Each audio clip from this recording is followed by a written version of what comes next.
Polêmica, pessoal. Será que é possível comparar um gravador cassete com um gravador de rolo? Olha, vamos começar com uma filosofia, né? Aliás, um fato que aconteceu dentro da Intel com Gordon Moore, onde ele disse que era impossível diminuir cada vez mais o tamanho dos transistores. Existiria um limite físico para isso. Obviamente, a física trabalha dentro de limites, né? Porém, hoje a gente chegou, por exemplo, em transistores que têm o tamanho de 4 nanômetros, que é uma coisa, um feito impressionante.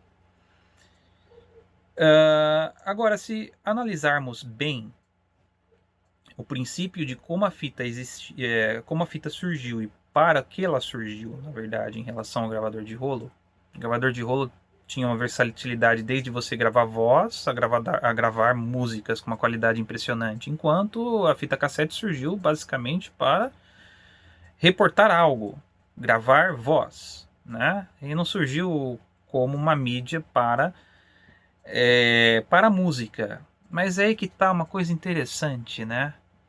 Ao longo do tempo, a fita começou a ter muitas evoluções.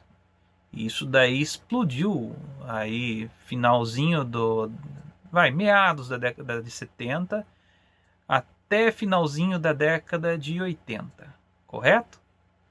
Aonde enquanto no gravador de rolo nós tínhamos velocidades diferentes e obviamente densidades musicais diferentes de acordo com a velocidade, na fita cassete a gente tinha a densidade magnética alterada.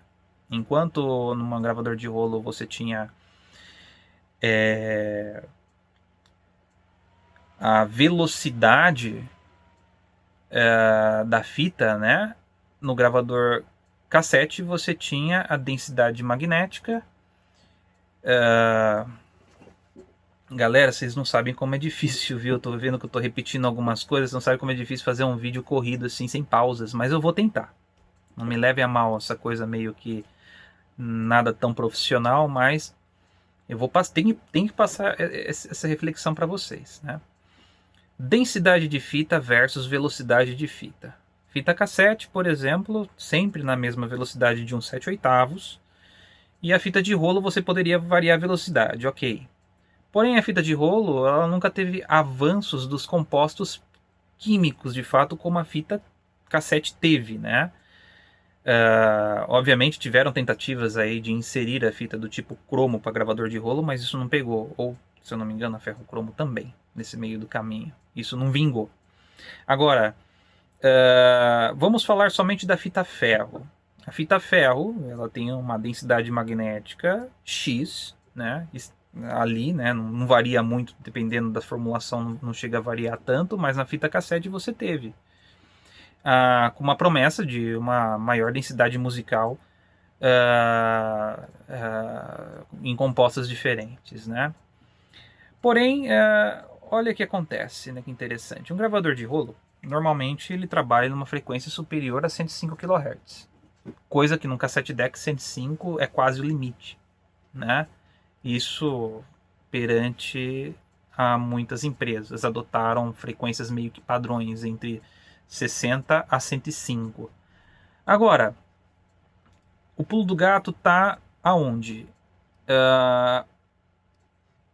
Nessa parte de desenvolvimento da fita cassete, a Pioneer ela lançou um cassete deck que possuía 220 kHz de frequência de bias, que é quase o dobro de um Revox B77 que utiliza 150 kHz.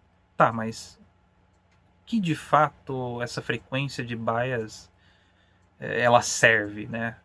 Que diferença faz uma frequência maior ou menor? Vamos lá.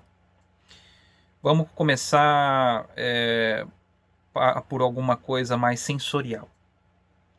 Acho que muitos de vocês, quando pegaram uma fita virgem e gravaram, colocaram o deck lá para gravar e deixaram um espaço em branco, vocês percebem que naquele espaço em branco tem um ruído maior do que na fita virgem, que nunca foi gravado nada. Isso acontece por conta da frequência de bias. E quanto maior a frequência, menos ruído terá durante a gravação. Isso é importante dizer. A outra questão que eu pude estudar em cima de uma frequência de bias mais elevada é o fator Q do sistema de equalização do equipamento. Bem, o que de fato é fator Q? Quanto melhor esse fator ele é, melhor controle você vai ter em cima de uma determinada frequência calculada. Vamos supor que eu calculei o divisor de frequência desse equipamento do ponto de saturação máxima entre bobina e capacitor dos filtros ressonantes em 20 kHz, por exemplo. Isso significa que o aparelho vai gravar 20 kHz? Não, porque isso também está atrelado à frequência de bias. Então não adianta você ter um filtro que ele ressona nessa frequência sem você ter o controle dela com a frequência de bias. Então, numa frequência de bias mais elevada, você consegue ter um melhor controle do sistema de equalização do próprio equipamento. E isso você vai ter também um melhor controle de transientes na parte da música. Isso é muito importante, dando uma sensação de uma maior densidade musical, sem muita mistura de informação, né? Isso é muito importante. Então, a frequência de bias elevada, ela não só melhora as pontas das frequências entre graves e agudos, mas também a separação de frequências onde cada uma deve estar, né? Aí que está uma coisa, né, que foi um desafio para mim. Como de fato fazer um cassete deck oscilar numa frequência tão alta? Porque isso daí não é possível em outros cassete decks, tá? Isso até por conta de layout de placa, de onde está localizado o bias, do sistema de blindagem também, importante dizer, dos cabos da cabeça. E também em relação à bobina, o quão elástica você consegue controlar ela, o quanto ela varia da indutância dela para determinar essa frequência final, né? E também o tanto que ela suporta de tensão. Tensão, exato. Quando você aumenta a frequência, a tensão dispara lá para cima. Então, numa frequência, né, tão elevada, também a gente tem que tomar cuidado com a cabeça magnética.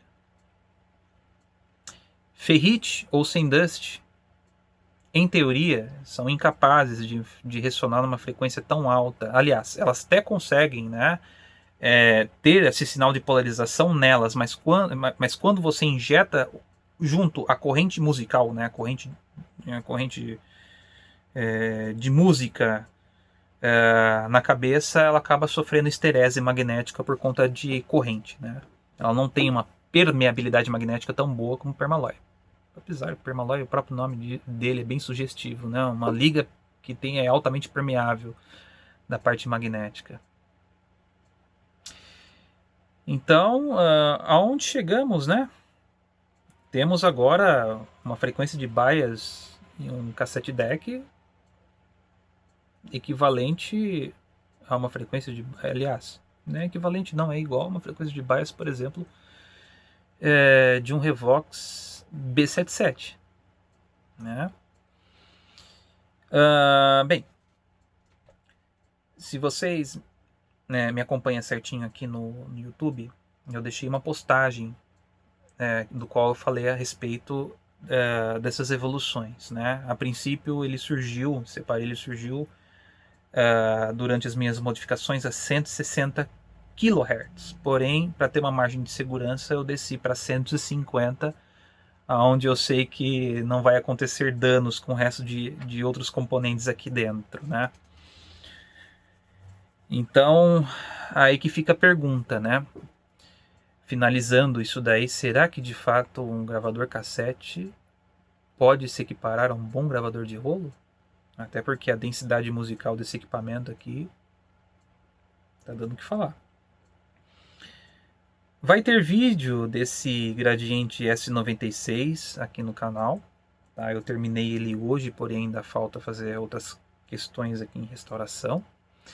Esse S96 ele vai ser inédito. Não vou reproduzir outros equipamentos nessa frequência de bias tão elevada, porque isso daqui é fora do padrão, tá? Do qual hoje eu estipulei. Visto que em outros equipamentos uma frequência de bias tão elevada é muito perigoso de se fazer isso. Nesse equipamento isso me permitiu. Agora em outros eu não sei se eu vou conseguir, por isso que eu falo que isso vai ser inédito para esse S96, né? Então é isso, galera. Tenho mais coisa a falar a vocês a respeito de tudo isso, porém o vídeo vai acabar ficando bem longo, e para mim fazer o vídeo corrido dessa forma é muito difícil. Vejo que eu não fico tão satisfeito da forma que eu falei, mas são os meus esforços aí para que vocês entendam um pouquinho desse mundo aqui da parte de upgrade. Correto? Então quem tiver aí também interesse de comprovar o que de fato é 150 kHz em um gravador cassete, vai ter oportunidade de levar um S96 com essas modificações para casa. E o mais legal de tudo, por ser um equipamento simples, de fácil manutenção e fácil de achar peças, né? Para ele para não ter dor de cabeça. Isso aí, pessoal. Um abraço para vocês.